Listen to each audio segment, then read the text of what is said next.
Welcome to the Real News Network. I'm Anton Warnchuk in Baltimore. It's been about 3 weeks since Ukraine, Russia, and rebels in East Ukraine agreed to a ceasefire in an agreement called the Minsk Protocol, though it doesn't seem like much of a ceasefire as the fighting still continues. Meanwhile, Ukraine's parliament has passed legislation granting a 3-year status of greater autonomy to Lugansk and Donetsk, which are the two regions that remained a stronghold for rebel fighters since the armed revolt escalated in April of this year. And a week ago, on September 19th, Russian and Ukrainian officials met with the OSCE, that is the Organization for Cooperation and Security in Europe, to work on terms for implementing a buffer zone to bring the fighting to an end. And while the Russian role in the civil war continues to remain unclear, over 100 Russian soldiers have been reportedly killed in Ukraine, and NATO is claiming that Russian soldiers have withdrawn a significant amount of troops from Ukraine. The death toll from the 6-month-long civil war stands above 2,500 and has created over 1 million refugees, with about 800,000 of them now living in Russia, according to the UN. And Ukrainian President Petro Poroshenko, after announcing steps for closer ties to the EU, said the worst part of the fighting is now over. Joining us now to talk about the ceasefire and the outcome of the civil war in Ukraine is Volodymyr Ishchenko. Volodymyr is a sociologist studying social protests in Ukraine. He is Deputy Director of the Center for Society Research in Kiev, an editor of Commons, Journal for Social Criticism, and a lecturer in the National University of Kiev Mohyla Academy. Thanks for joining us, Volodymyr. Thank you.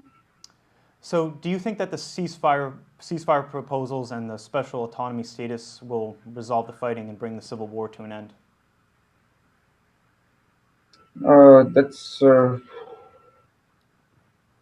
First of all, the ceasefire has not been actually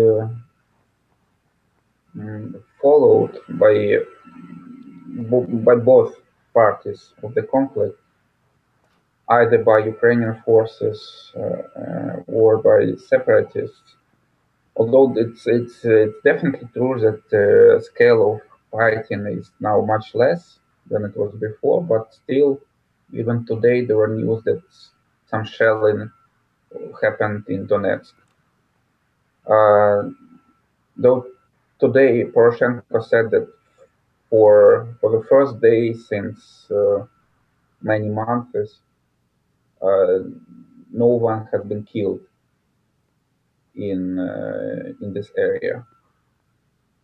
So the military conflict is definitely becoming much less intense. But still, there's the problem is also with there's no strong centralized command in the separatist forces, so they do not actually control all the groups which have weapons and may attack Ukrainian forces. And on the other hand, it's pretty much the same on the Ukrainian side, where there are volunteer battalions which may be more or less autonomous. So to establish a real ceasefire, it would take much longer time. And at the same time, this law on the autonomy, it's not actually a law on the autonomy, it's a law on some special self-government of only some departments in Donetsk and Lugansk provinces. It's not even about the whole area of the province of those provinces, but only about the districts controlled by the separatists. And it was pushed through the parliament by Poroshenko very much in the way that Yanukovych used to push his famous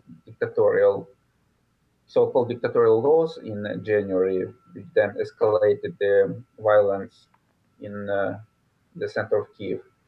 And these laws were criticized for breaking the procedure, and they were immediately criticized by the far-right Svoboda party and by Yulia Tymoshenko party for betraying the national interest of Ukraine. So they were seeing it as a kind of like capitulation to surrendering to Russian demands.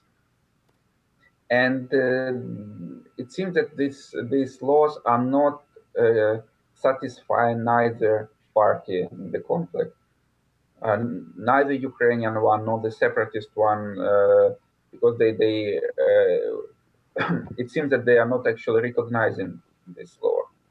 Uh, the messages we receive from that side are mainly that they will not held the Ukrainian elections um, scheduled for the late October. They will have their own elections on their own procedure, and they are not agreeing on neither on federation or confederation.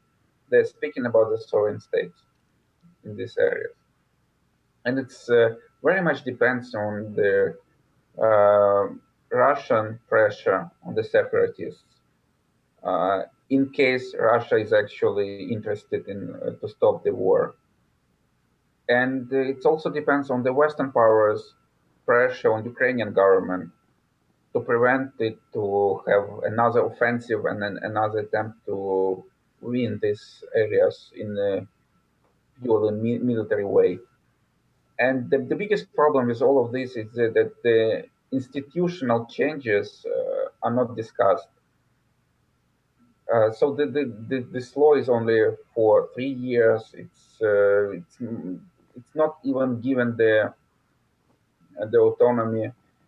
It's not given the autonomy for the whole areas. The separatists have ambitions to take control, and it doesn't seem to solve those problems which were at the bottom beneath this whole civil conflict in Ukraine. That's the biggest problem with it. So, what effect do you think that the civil war is going to have on the upcoming parliamentary elections, which are due to take place on October 26th? Now, it seems that these elections may escalate the nationalist mobilization in Ukraine. So the major political parties will compete with each other mainly on the nationalist agenda.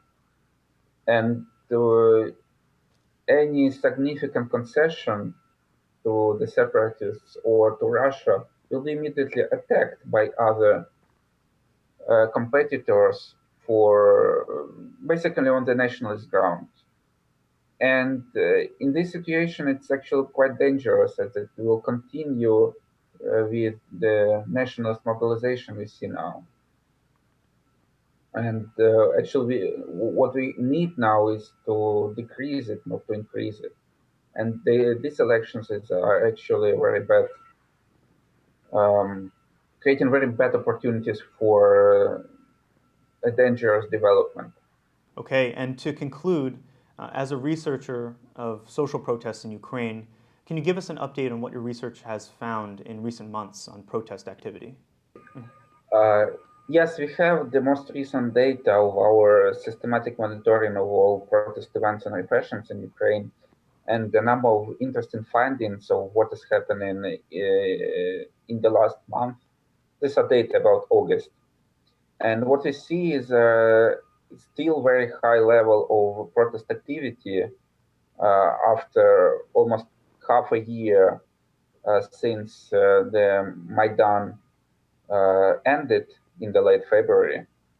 But this very high number of protest events, which is like 2-3 times higher than it was in comparable period in the previous years. This very high number of protest events is very unusually about ideological mobilization, about ideological demands.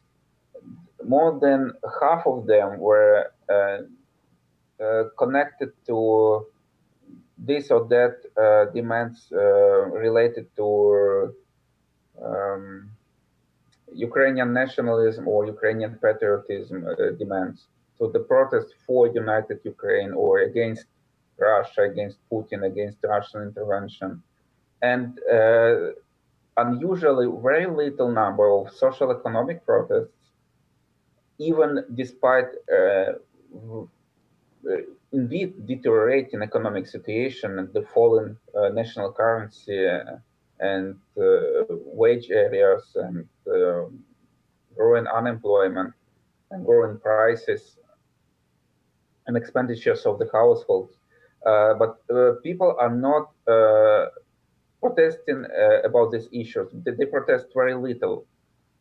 Usually, we were seeing that the absolute majority of protest events in Ukraine were about social economic issues. This was true, for example, in the last years before Maidan started. More than half of protest events in the last year uh, before the late November were about social economic problems. And in the last month, in August, social economic protests were only 20 something percent of all the protest events in Ukraine. And and it's not only about the social economic protests, it's also about some concrete reforms which were actually demanded by Maidan. For example, so-called lustration or cleaning the power from of former officials corrupted by Yanukovych regime, or protests with demand to fight corruption, or even anti-mobilization, meaning against mobilization to the war. Protests were not among the most popular demands for Ukrainian protesters. And what we can conclude from this data is that the expectations for the another protest wave in Ukraine, which some commenters called social Maidan, or basically meaning that the deteriorating economic situation will push people to raise social economic demands and challenge their economic policy, uh, mainly neoliberal economic policy of the government. Uh, this is too premature to say that this is happening now. It seems that unless this wave of patriotic mobilization uh, pushing people to fight against the foreign enemy, which is seen as the main enemy now, until this wave of patriotic mobilization wane, become lesser, it doesn't seem probable that this social mobilization would increase. So for people to start to fight for their immediate social economic interests, it's important to totally change their vision of where their enemy is, and their real enemy is at home, not actually abroad.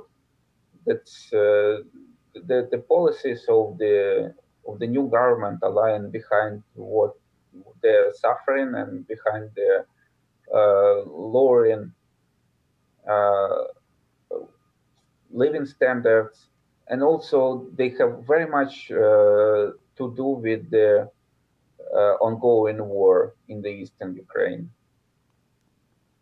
Okay, Volodymyr Ishchenko, coming to us from Kiev. Thank you so much for joining us. Thank you. And thank you for joining us on the Real News Network.